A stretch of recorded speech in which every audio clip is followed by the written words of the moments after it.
You're gonna want to sit down for this. That's how she started it. No warning, no build-up. Just that one line while I was pulling leftovers out of the fridge. I turned and saw her already sitting cross-legged on the couch. Our couch. That I paid for in full at a Labor Day sale last year. She looked calm.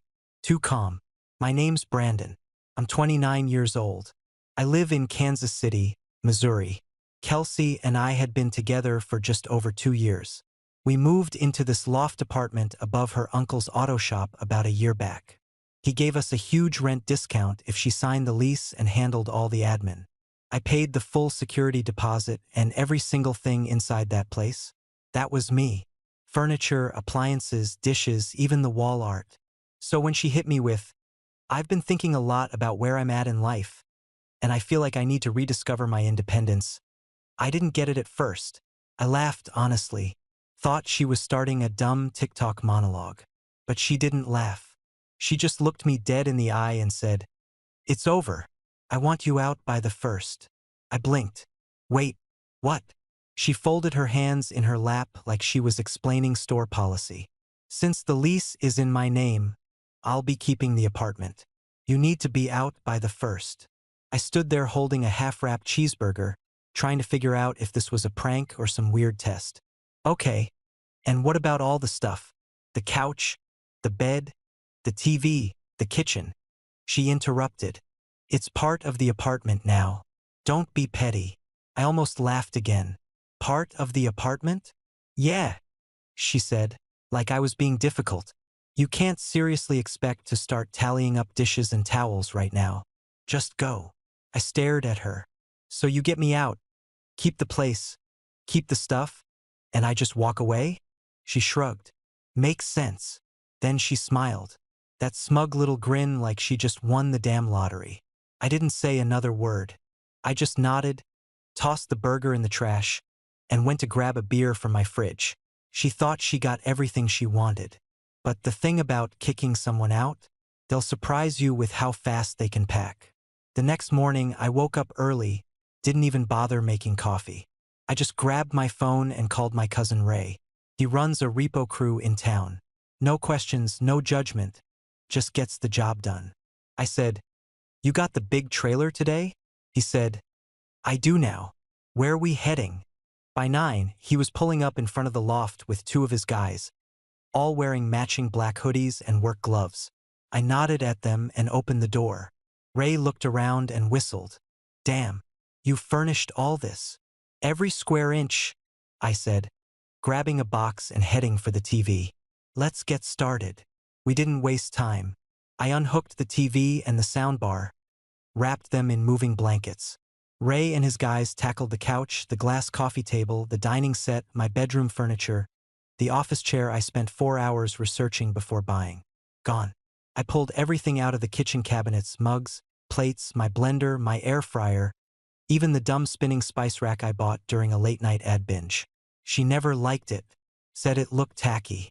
I packed it anyway, stripped the place down like a repo job, because that's what it was, taking back what was mine. All of it. She wasn't there, thank God. I don't know where she went, but I didn't care. I had one job, clear house. Ray pointed to the lights. "These look new. Swapped out last winter," I said. I climbed up and twisted them loose one by one, replacing them with the dusty original bulbs I found in the hallway closet. Took the curtain rods, too. I'd installed those myself with a stud finder and a level. She'd bragged about them to her friends like she put them up herself. Bathroom? I cleaned that out, too. Rugs, towel hooks, shower rod, even the brand new shower head I installed to fix her water pressure complaint. Back to standard builder-grade garbage. By noon, it looked like an empty warehouse. Just her clothes folded in the corner. I left the mattress. That was hers before we met. Felt fair. I stood in the middle of the empty space and took one long look. Not a damn thing left that had my name on it. No pictures, no dishes, not even a spoon. Ray gave me a look. "You good?" "Yeah," I said. "Let's roll." We loaded the last box, locked the trailer, and I left the keys on the counter just like she'd asked. By 5 o'clock, I was unlocking the door to my new place. Smaller one-bedroom off Westport. Older carpet, no in-unit laundry, but it smelled clean and didn't carry her perfume. I set the coffee machine back up first, plugged in the fridge, turned on the lamp I liked, set up the bed and laid down the rug she used to say was too loud. Looked perfect here. By nightfall it felt like home, like nothing happened. No fighting, no begging, no drama, just quiet, just mine. Once I got everything set up and the place stopped echoing, I grabbed a cold one, sat on the edge of the couch, and finally sent her the text. All moved out, keys on the counter. I didn't add anything else. No anger, no sarcasm. Just facts. About 20 minutes later, my phone lit up like a damn Christmas tree. Missed calls. Texts flying in one after another. What the hell did you do? You're a thief. I'm calling the police. Everything was supposed to stay. You better bring it all back tonight. I didn't answer a single one. I just muted the thread and turned my phone face down on the table. By the time the doorbell rang at 9 o'clock, I already knew who it was. I'd been waiting. 2 cops standing there. One older, one young and jumpy. The older one said, "We got a call from a woman named Kelsey. Said you moved out and stole everything from the apartment." I nodded. "Come on in." I figured this might happen. I walked over to my kitchen drawer, pulled out the folder I'd already prepped that afternoon. Inside was everything, itemized receipts, purchase dates, even screenshots of the text where she told me I needed to be out by the 1st. I handed it over. She told me to leave, so I left. Took everything I paid for. Nothing more.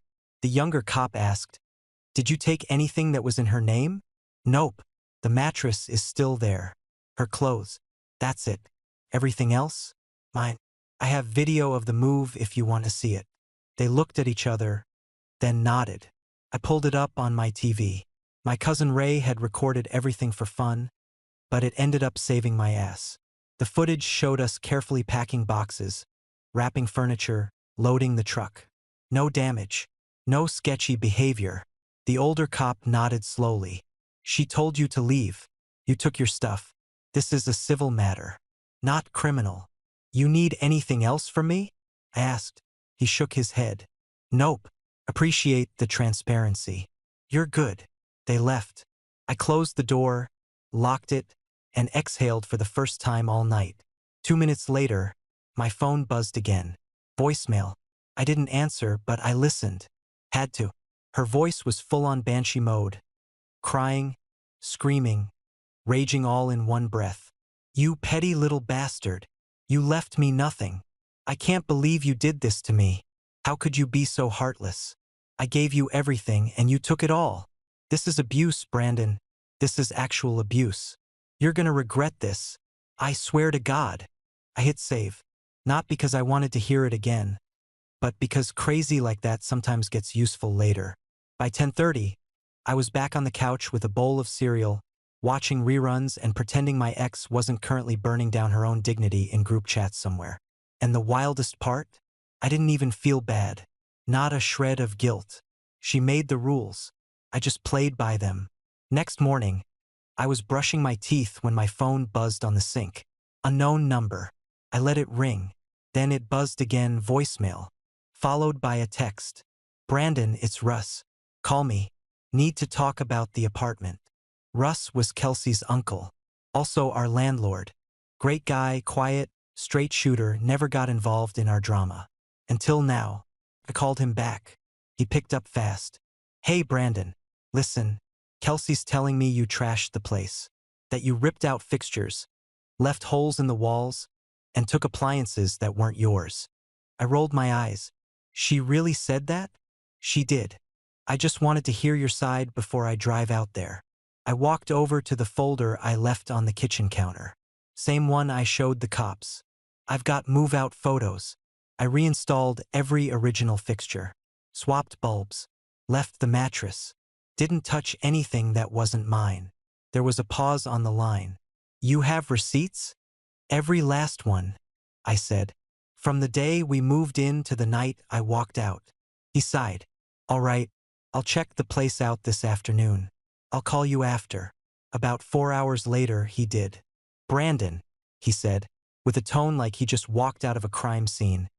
You left that place cleaner than I've ever seen it. I mean spotless. The outlet covers are back on. The original light fixtures are up. Even the screw holes are patched. Yeah, I said. I don't half-ass things. He chuckled. Well, she's liable for anything wrong now. I'm not covering it. You're in the clear. Appreciate it. That should have been the end of it. But no, of course not. By dinner time, my phone was blowing up again. This time, it was screenshots. Apparently, Kelsey had gone full PR meltdown online. Posted a long-ass rant on Instagram with a black and white filter like she was grieving a damn war crime. Some people will smile to your face while planning to destroy you behind your back. I gave him love, a home, my trust, and he returned it by gutting my life. I'm rebuilding from nothing, but stronger. Then came the hashtags. Hashtag abusivex, hashtag gaslighting, hashtag starting over, hashtag no contact. And the comment section? Her friends were foaming at the mouth. You deserve better, girl. Typical guy behavior. So sick of manipulative men who think they own everything. He sounds controlling AF. I didn't say a word. Not right away. But the next morning, I decided I wasn't gonna let her rewrite the whole story. I posted once. Calm. Straight facts. 4 images. A close-up of my folder of receipts. A screenshot of her exact text. Since the lease is in my name, I'll be keeping the apartment. A move-out photo showing the spotless, empty loft. A wide shot of my fully furnished new place. Couch, TV, kitchen table, art on the walls. Everything clean, organized, done. Caption: she kept the loft. I kept my stuff. That's it. No insults. No rant. No hashtags. Within an hour, people were DMing me. Friends of hers. Strangers. Even some of her mutuals. One guy wrote, "Damn, I believed her. This is wild." Another, "This aged like milk." Her post went quiet after that. She turned off comments by lunch. She wanted a story where I was the villain and she was the victim. But the receipts don't lie. And if you're gonna paint someone as a monster online, maybe don't forget they kept the paper trail. I figured after that post, the drama would cool off. Nope. Next day, I get a text from Trish, Kelsey's best friend since high school. The same one who used to side-eye me anytime I disagreed with Kelsey about literally anything. You really left her sleeping on the floor like an animal? I stared at the message for a second. Then I texted back. She chose the apartment over the relationship and assumed everything in it was hers. She gambled. She lost. Trish didn't reply. About an hour later, my phone buzzed again. This time, it was a number I recognized. Kelsey's mom.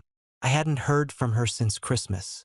She was one of the only people in Kelsey's life I actually respected. Smart, direct, didn't baby her. I answered. "Hey, Mrs. Delaney." She sighed. "Brandon, sorry to bother you. Can I ask you something?" "Sure.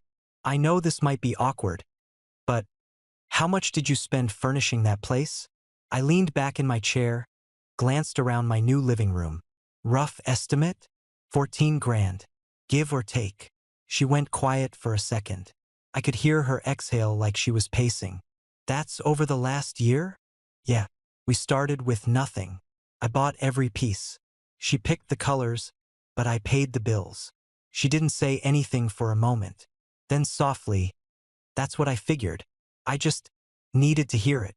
I didn't say anything. Finally, she said, "I'm going to talk to her. She has some unrealistic expectations." I said, "Good luck." She hung up after that, and I had the weirdest feeling. Like she already knew the truth. She just needed confirmation before she stopped defending her daughter. That night, I heard from my buddy Caleb. We have a few mutual friends from back when Kelsey worked at the design firm. He texts me, "Dude, you hear what she was planning?" I reply, "What now?" Kelsey told her coworker she could move into the loft for $300 extra a month. Said it was fully furnished. That was the plan the whole time. You serious? Yeah. But once she saw your post and realized the place was stripped, she backed out. Told everybody. It's going around. I just stared at the screen for a second. shaking my head. It all clicked. That smug look on Kelsey's face during the breakup? It wasn't just about kicking me out. It was about profit. She was about to Airbnb me to death without lifting a finger. She thought I'd just pack a toothbrush and leave behind thousands of dollars in furniture like a loyal dog. Not a chance. The girl I thought I was building a life with was planning to squeeze me dry and cash in the second I was gone. That backfired. Hard. And now? Word was spreading. People were putting two and two together. Some stopped texting me awkward "Are you okay?" messages and started sending laughing emojis and links to the receipts post. Even the coworker she tried to screw over posted something vague but obvious. Some people are great at burning bridges. Just make sure you're not standing on one when they do. Comments were brutal. By the end of the day, Kelsey had deleted her original post, turned her account private. Damage control only works when people don't know what's really going on. Too late for that. Early Saturday morning, I was halfway through making coffee when someone started banging on my front door, like they were trying to break it down. I peeked through the peephole. Kelsey and two dudes I didn't recognize, big guys, both wearing fitted tees and bad attitudes. I cracked the door just enough to be heard. "You lost." She stepped forward, already yelling. "Open up. We're taking my stuff." I stared at her like she grew another head. "You mean my stuff?" One of the guys stepped in front of her, holding his hands out like he was the peacemaker. "Let's just talk, man. We don't want any trouble." "You already brought it," I said, pulling the door shut. I locked it, grabbed my phone, and hit record on the doorbell cam app just in case it wasn't already rolling. Then I called the cops. Calm voice, clear details. No drama. By the time the cops rolled up, 2 squad cars, Kelsey and her little muscle squad were still pacing on my front step, arguing about who was going to say what. I watched it from my window while sipping the first half of my coffee. Knock at my door. This time I opened it. One officer nodded. "Sir, we got a call about a property dispute?" I pointed at the doorbell cam. "Everything's recorded." She showed up yelling, threatening to take my stuff. "I have receipts for everything inside. You want to see?" "Absolutely." I handed over the folder. Same one I'd used before. Labeled, itemized, dated. The other cop walked over to Kelsey. "Do you have proof of ownership for any of the items you're trying to retrieve?" I heard her from the hallway. "They were in the apartment. That makes them shared." "Ma'am," he said, "that's not how ownership works." She turned to the 2 guys like she expected backup. They looked less sure now. One of them scratched his head. "Wait, you don't own any of it?" "They were in our apartment," she snapped. The first cop walked back to me, gave a tight nod. "You're in the clear. They have no proof. She told you to move out and you took your property. Civil issue, not criminal." The other cop was already talking to the cousins. They didn't argue, just shook their heads and apologized. "Didn't know the whole story, man," one said. "Yeah, we're out," the other added. They left her standing there on the sidewalk, arms crossed, jaw tight. I watched from my window again as one of them gave her a half hug and kept walking. She pulled out her phone, probably trying to call a ride. The cops pulled away. She sat on the curb, alone. A few minutes later, an Uber pulled up. She climbed in without looking back. I took the last sip of my coffee, walked into the kitchen, and started making another. She brought reinforcements. I brought receipts. Game over. Tuesday afternoon, I opened the door expecting a package. Instead, it was a process server holding an envelope with my name on it. "You Brandon?" "Yeah. You've been served."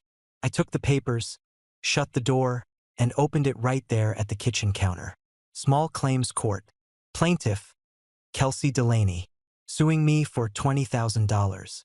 Allegations: emotional damage, theft of joint property, loss of comfort and stability. I read it twice, then set it down and laughed. Not because it was funny, because it was desperate. I called my buddy Nate, who's a paralegal over in Johnson County. He picked up on the second ring. "Bro," I said, "guess who just got hit with a lawsuit?" He chuckled. "Let me guess. Your ex." "Yup. She wants 20 grand. Says I stole her comfort, Her comfort. Yeah, that's actually in the filing. Send it to me. I snapped photos of the whole packet and sent them over. 10 minutes later, he called me back. Yeah, this is trash. She doesn't have a case. You've got receipts, texts, video. She's hoping to rattle you into a settlement. Don't bite. I wasn't planning to. She's gonna embarrass herself in front of a judge. Perfect. I hung up and tossed the papers in a drawer with the rest of my just-in-case files. Then my phone buzzed again. It was Russ, her uncle, the landlord. He didn't sound angry, just annoyed. Hey Brandon, I've got a situation. Let me guess. Kelsey. She's behind on rent. 2 months now. Says she can't afford it because you robbed her. I sighed. Rent was due before I moved out, and I didn't take a damn thing that was hers. I know. I checked the timeline. She's full of it. I'm serving her a pay-or-quit notice. I gave her a deal and she spit in my face. Sorry you're dealing with it. I'm just glad you left it clean. You've done more to protect my property than she has. We hung up. So now she was broke, behind on rent, and trying to sue me into coughing up cash I didn't owe her. Her plan had backfired so hard. I almost felt bad. Almost. The truth is, she really thought she could keep the apartment, live off the furniture, rent out the extra space, and coast while I disappeared quietly. And when it didn't go that way, she went full tantrum mode. Police, internet shaming, doorstep showdowns, now this. But the problem with building your life on someone else's dime? Eventually, the bill comes due. And no social media sob story, no crocodile tears, no made-up emotional damage was going to change the facts. She told me to leave. She assumed I'd leave everything behind. I didn't. And now she was in court, out of cash and out of backup. I poured a drink, sat back, and circled the court date on my calendar. If she wanted a judge to hear this mess, I was happy to let one watch her burn it down in real time. Court day showed up fast. I didn't stress about it. Threw on jeans, a button-down, and clean sneakers. Grabbed my folder, walked in like I was going to renew a license. She showed up looking like she was auditioning for Law and Order. Petty crimes. Tight blazer, slick ponytail, heels clicking down the hallway like she owned the building. I could smell her perfume before she even hit the bench. We didn't speak. She just gave me a sideways glare like I was about to ruin her plan, which, to be fair, I was. The judge came in. Older guy, mid-60s, didn't look like he cared for drama. Called our names and waved us up. Kelsey started talking before anyone asked her to. Your Honor, this man emotionally manipulated me, then stole everything I had. I was left sleeping on the floor like a stray animal. My quality of life has been devastated. The judge held up a hand. Ma'am, slow down. Do you have proof of joint ownership? She blinked. What? Receipts. Paperwork. Anything showing he purchased those items with you, or that you contributed to them. Well, no. But they were in our shared apartment. Thank you, sir. I handed over the folder. My lawyer, Marla, did the rest.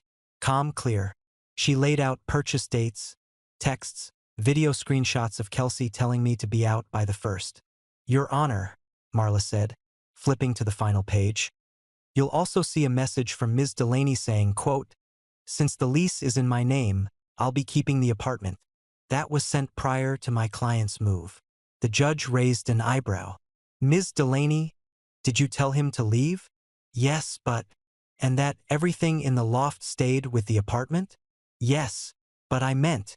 Dismissed, he said loud and flat. Gavel didn't even come down. Just a nod and a pen scratch on the docket. You don't get to keep someone else's property just because you assumed they'd leave it behind. Kelsey looked like she'd just been slapped. She opened her mouth again, but the judge was already calling the next case. We stepped out into the hallway. I didn't even feel relief. Just done. She stood a few feet away, arms folded tight, eyes glossy like she might cry but didn't want to. And then her mom walked past her without a word. Straight over to me. Brandon, she said, placing a hand on my arm. You did nothing wrong. I'm sorry for all of this. Thank you, I said. She nodded once. No drama. Just a quiet moment of honesty. I glanced over at Kelsey. She looked like the floor was starting to give out underneath her. Her mom didn't stop, just shook her head at her daughter and kept walking. I didn't say a word to Kelsey. Didn't need to. She came looking for justice. She got facts, and they weren't on her side. 2 months later, I heard she got evicted. Didn't surprise me. Rent was already past due before the court date, and once her uncle served her that pay or quit notice, the clock was ticking. She moved back in with her parents. Back to her pink-walled childhood bedroom with the old twin mattress and fairy lights that hadn't worked since 2011. Same house where she used to roll her eyes anytime I brought up kids who never moved out. Funny how life loops around. Turns out, she'd quit her job a week before the breakup. Told people she was tired of capitalism and wanted to launch a lifestyle blog. She made one post about healing through crystal journaling and then ghosted her own followers. Now she works customer service for some small logistics company. Basement office, headset on, no windows. $9 an hour plus a bonus if people don't hang up on her. From West Elm throw pillows to rubbing shoulders with fluorescent lights and angry truckers. She tried dating again, too. That's the part that really made me laugh. One of her profiles popped up in a friend's group chat. There she was, posing in front of the old living room wall, my old living room. The one I painted gray while she picked the rug. Except in the photo it still had the rug, the TV, the couch. None of which existed anymore. She was trying to look established. Look like she had her life together. Problem was, someone recognized the shot. A girl I barely knew tagged me in a comment. "Isn't this the place your ex stripped clean?" Within an hour, people were roasting her. Hard. Why lie about where you live? Sis posing with ghost furniture. Manifesting someone else's apartment again? She deleted the profile before the sun went down. Not long after that, I got a DM from one of her cousins. One of the guys who showed up at my door with her that Saturday. Said, "Didn't believe you at first. Thought she got screwed. But after I saw those receipts. Yeah, I see it now. We talked for a few minutes. Turns out she'd pulled something similar before, last boyfriend, same setup. He moved in, paid for everything, and when it ended, she kept the apartment and the furniture. He just walked away. But not this time. I didn't just walk. I cleared house, exposed the scam, and kept my dignity and my stuff. Now she was back where she started, except this time, everybody knew the truth. No more sob stories. No more fake narratives.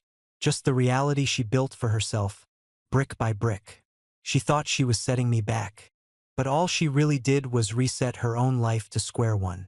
A few weeks ago, I was driving down Main on my way to grab lunch when I saw her, Kelsey, standing outside the old loft, arms flailing, voice raised, clearly in the middle of a meltdown. Russ, her uncle, was standing there with his hands in his pockets, looking done with it all. I slowed just enough to catch the tail end of it. She was begging, like legit begging. "Please, Uncle Russ, just for a couple months.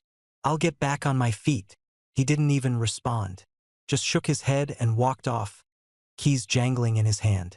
She stood there frozen, arms crossed tight like she couldn't believe he said no. Then she spotted me at the red light.